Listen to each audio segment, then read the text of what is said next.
two, that you gonna do, and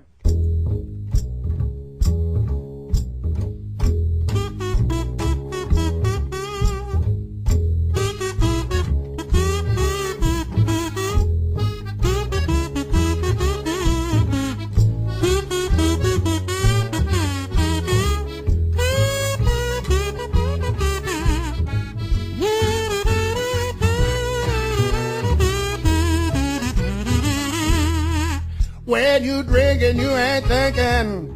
My pappy used to say, your trouble start, child, can't put that bottle away. When the booze run out, Lord, you're sicker than a dog for days. I know the leaves on yonder trees, they only last till fall. Every natural born thing answers to that call. Life living in a head shot, ain't no life at all. Said I ain't preaching at you, son, but I've got something to say. Welcome back, everyone. Yep, welcome back. I'm going to have to ignore the people in my room because they crack me up. You guys are awesome. You're so supportive and everything. I just love you so much. Pieces. So, the doctrine for the good of whole humanity. They have never been about that. I think you can see, and again, on my page, there's a link to who owns everything. And it's the same guys. And yeah, NASA too. I think you can see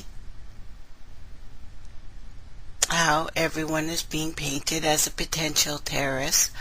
All of the documentation I have on my page that all the First Nations people were potential terrorists because the United States said so to Canada, and Canada went right up there sucking their thumb and doing it. Notice I said thumb and not the other thing that came to my mind. And that all of the Occupy people were potential terrorists. All the people who went out during the G8 and G20 and all the G crap were also potential terrorists. Anyone who went out for Idle No More and used a drum or a song, were potential terrorists. Department of Homeland Security has labeled citizens on the right and the left in every country terrorists. Department of Defense has said protest is terrorism. Opponents of the Federal Reserve System are labeled as extremists or kooks. Legislation aimed at exposing its agenda is being ignored despite its overwhelming support on Capitol Hill, on Main Street, and again, once again, just as they did with stimulus, the global banking cartel is engaging in economic terrorism, promising a total economic collapse if a full open audit of the Fed ever takes place. Do you see a New World Bank? Well, it's here already. Has nothing to do with if or when. It's here, already here. Even the Patriot Act 1 and 2, Military Commissions Act, John Warner Defense Authorization Act, the current hate crimes, the cap and trade, the security, cybersecurity stuff, all of the austerity measures in Europe, all of this is the banking cartel and their political whores. All the places, all the world are destroying any notions of founding doctrines over here anyway that were, well, Iroquois, because Europe couldn't have come up with anything like that because they never did.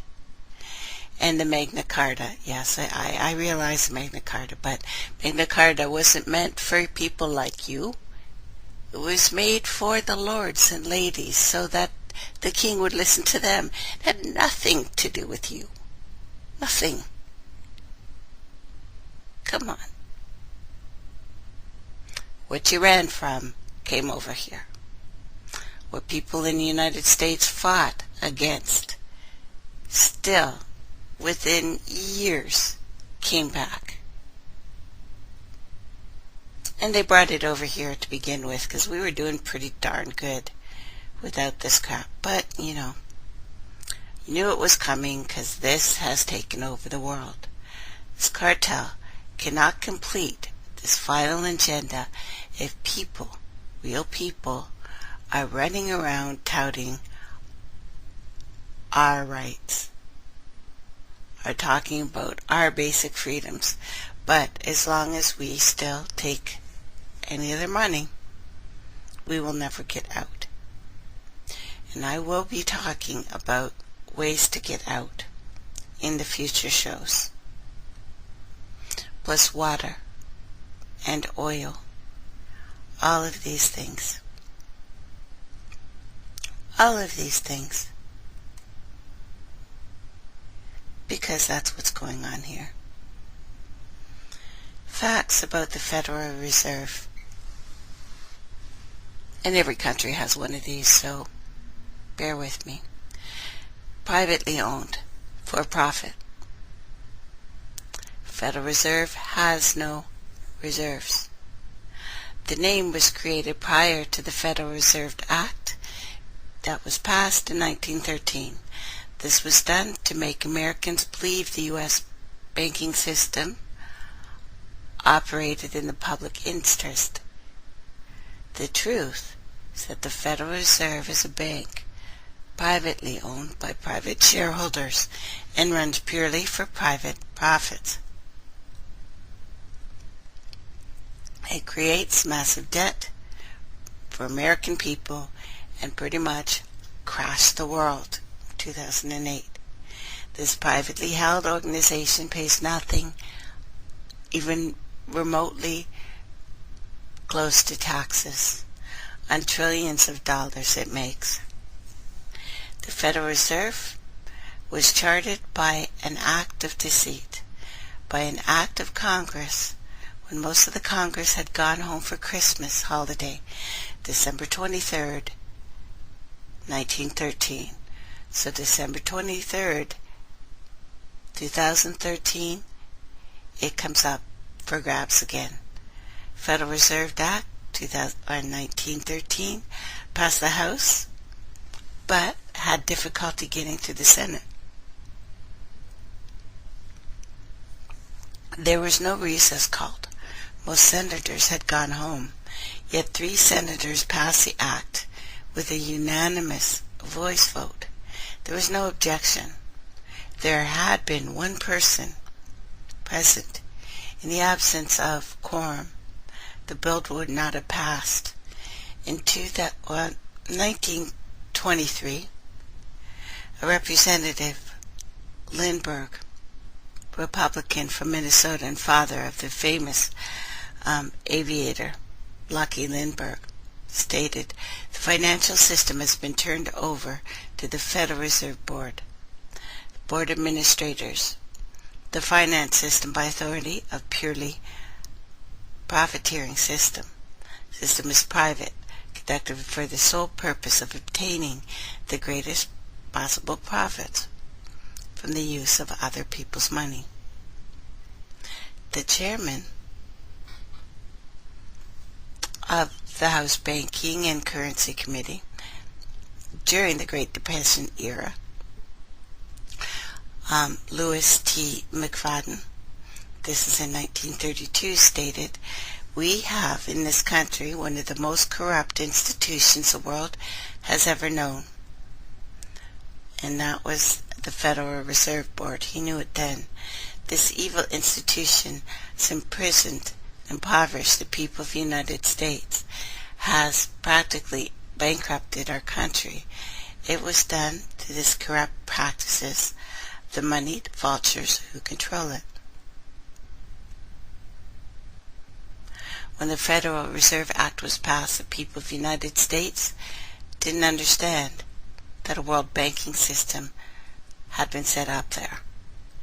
A superstate controlled by international bankers and institutions acting together to enslave the entire world.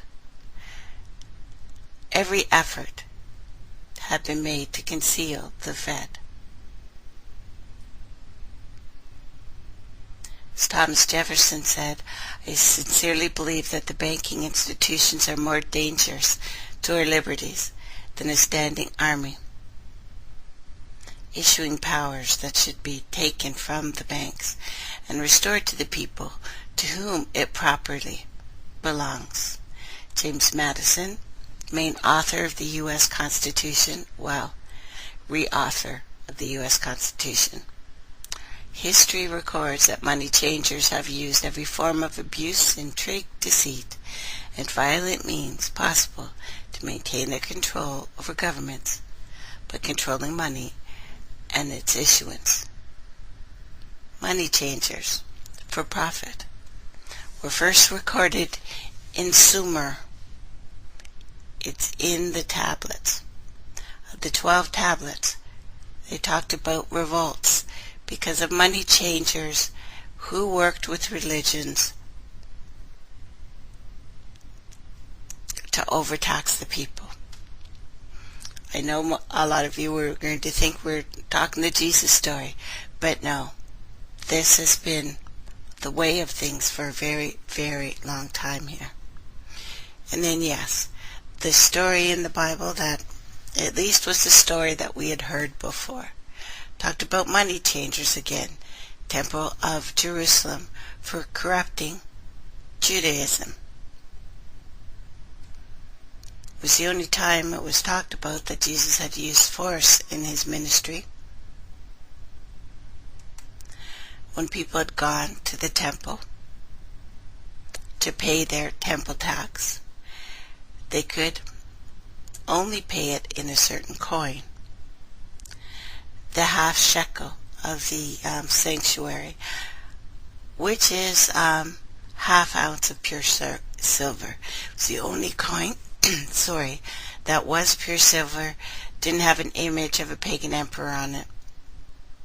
The half shekel was supposedly the only coin acceptable to God.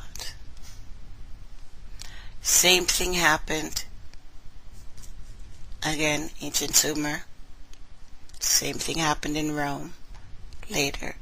Same thing happened in Greece earlier. Same thing happened in Egypt way earlier.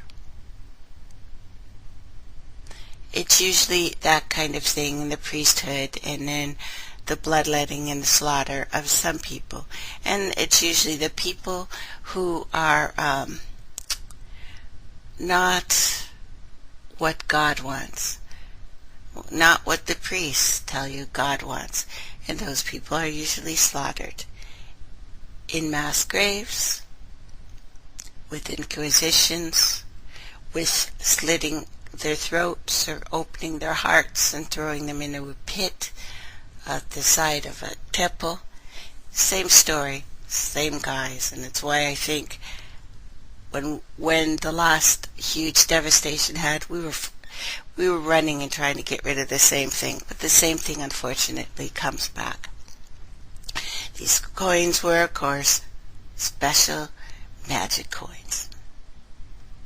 Money changing scam is not new. 200 years before Christ, Rome was having trouble with money changers. 2 early Roman emperors had to diminish the power of the money changers by reforming usury laws, limiting land ownership.